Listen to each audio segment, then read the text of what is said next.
Hey guys, Joshua Peterson, Peterson Electric. This is a second or third video to building out your Sprinter van. It's going to be for just electrical, not for like personal stuff.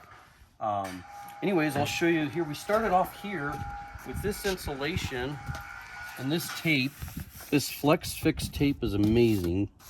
I wouldn't use the aluminum. And then this insulation here is this stuff here.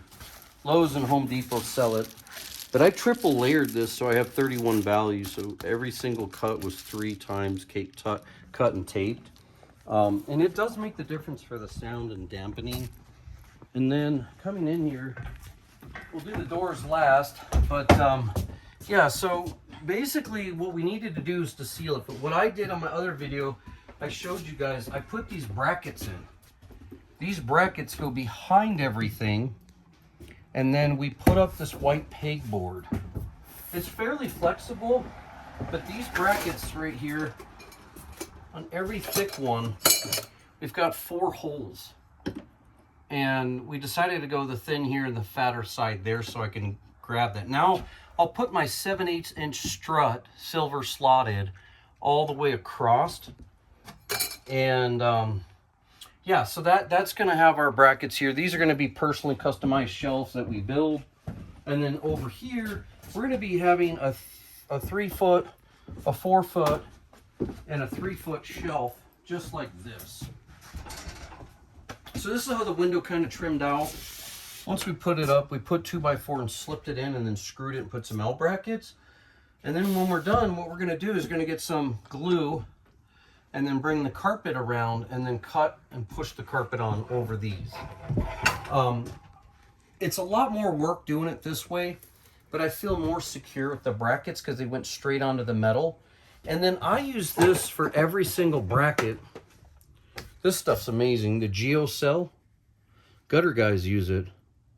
But this stuff is high temp, low temp, and it once it's on there, you will not be able to get it off. It's not like a DAP caulking.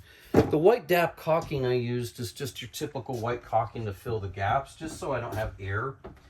And then when you get on here, you'll have to draw out your lines for your cells like we did, so we can make sure that we hit them, hit the metal.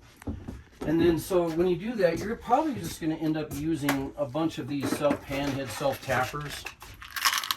These are great. They have a pan to them, they self-tap, and they're about 1 inch long. These are a 3/4. You could do a 1 inch, but it worked good with this pegboard. So that way you don't have to do washers. But when I did my shelving and I put it together, I did use more of a 5/16 screw.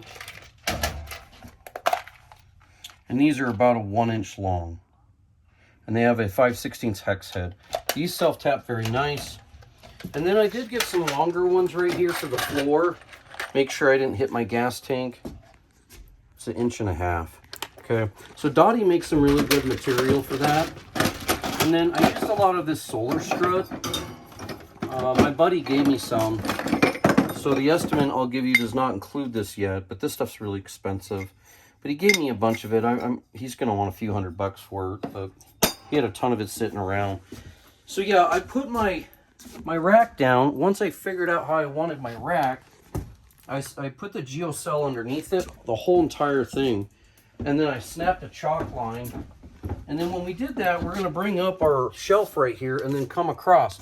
So this is going to be my shelf that I build right here all the way across. Okay. And then I'm going to slip this shelf. There's a 3-foot, that's a 3-foot right in there, and then a 4-foot, and then a 3-foot. And then I'm going to take this aluminum right here, and I'm going to self-tap it from below here. And then I'm going to be able to tie my shelves to this. Oh, plenty of brackets, okay? Now the upper shelf, this right here, is going to be its own shelf that I build in. That's going to be able to put it like exhaust fans. But these 3 shelves will have bins like this. My wife is tired of not being able to find stuff easier. Breakers, outlets, switches, different colors, things of that nature, doorbells. So these upper pieces here will have a complete full shelf that I'll build and put a mesh on. You'll see that later. Then I pulled my wire. It's just a 14-2 stranded. It's a speaker wire, but it's a little thicker than your normal speaker. It's truly a 14 gauge. So that just came up and around, and I went through their track, took it apart. I pulled my loops, because when I'm done, I'm going to put an LED track and then snap it in. And then I brought this over to the front seat, and I'll hide this later coming down. Okay. So with the pegboard, the insulation, the tape, I'll probably have about 3,000 screws by the time I'm done. All of these I built and cut in with that solar tubing. It's a 1" by 1". I cut it perfect to fit in there, and then I self-tapped around it. Why did I do that? Because when I come up with a leg and put it in, I don't have anything. That's my roof. I'll go right through the roof. So when I decided to build it the way I wanted to build it, I needed something to attach to later. And plus it really helped attaching all of this very smooth. Now, if you can, just do your pan hit on everything so the glue goes over it easier than this 5/16 with a lock washer. It really doesn't matter by the time you carpet. It's not going to matter, and you'll see that at the end. So really what I want to do is I want to seal it so it's not cold and it's not noisy. You'd be surprised when you're carrying 3,500 pounds of tool and parts. It is really quiet in here, and it's super warm in the winter. Again, you saw in my other video how I taped this window out. Now, if this window ever breaks, it's going to be a bit of a nightmare, that's for sure. We'll probably would just have to cut it out and then just figure out how to repiece it back together. But when I bring my carpet in, I'm going to cut corners and fold my carpet and then just staple it right here. So this shelf turned out, this window turned out perfect. If you don't need windows, don't do it. But I like the windows because it gives me light, and it also is able to give me some cool air. And this van is fairly large. It does make it a little bit more noisier and not as warm. But if you insulate really well like I'm doing, all the nook and crannies, even these beams we insulated so no air comes in. You'll see right here, we taped everything. So this all has 3 layers, and then I built myself my own little H-brack system. So this time, like my other one, it would push in, this won't. In fact, I might build a shelf to come down right here, just so I can put my personal items in here, because I never use this dead space. Some of you guys say, well, why don't you do a bulkhead? You know, I could later, but these seats swivel.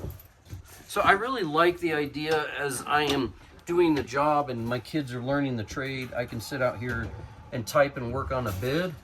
So I doubt with this van I'll do that. Plus these new vans have the Super Boost right here. It comes with the boost heater. You want that. That makes quite the difference in these vans, guys. So this is the longest van they have at a 3500 XD. But if you're going to build them out, I would build them out like I'm doing, or something at least similar. Every single bracket has 4 self-tappers, and they're perfectly leveled. We leveled it as we went along with just a nice 10-foot tube here. Okay, but you'll see when I'm done, this will be the best van. I've done my 12 and my 19. I did my 2012 like 14 years ago, and I did my 19 7 years ago, so this is my 3rd time. And I've kind of learned as I've gone. But yeah, LED light will be important. I got to figure out who I can get help me put that in underneath the seat to get a fuse separate and a switch. That way I can just turn it on. I don't want it to kill my battery, so I might just put a little battery right over here behind the seat and just turn it on and put a switch.